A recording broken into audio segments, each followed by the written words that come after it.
So according to Genevieve Giuliano, who is director of the USC, she's director of the Transportation Institute over at USC.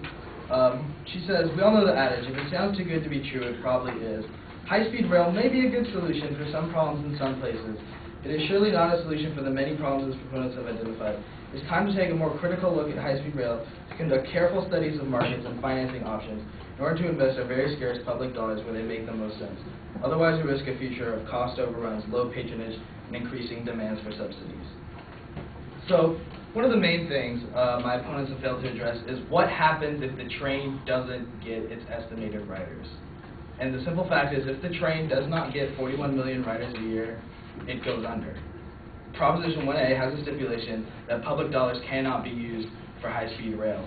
Therefore, pretty much right away, they're going to have a lot of riders happening. One of the issues they brought up is that the longer it takes to build the train, the more money it costs. I can understand this, more planning, the cost of, paying the employees of the High-Speed Rail Commission who want it built. But I have to say, $15 billion, their main argument was that, inflation goes up, so the price goes up.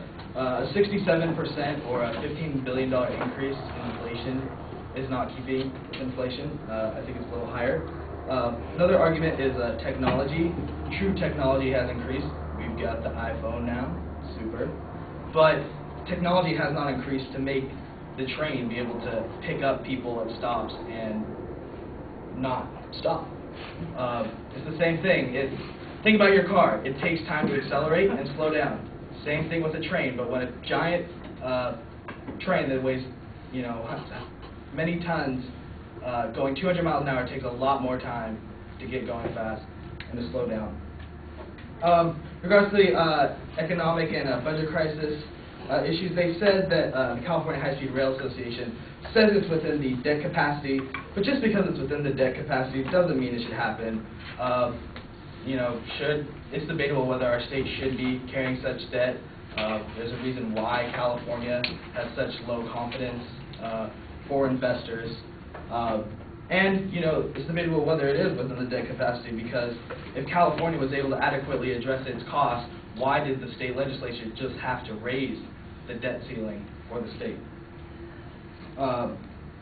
Another economic aspect. Remember that the $10 billion investment is only a fraction of the cost. It can end up doing a lot more than this.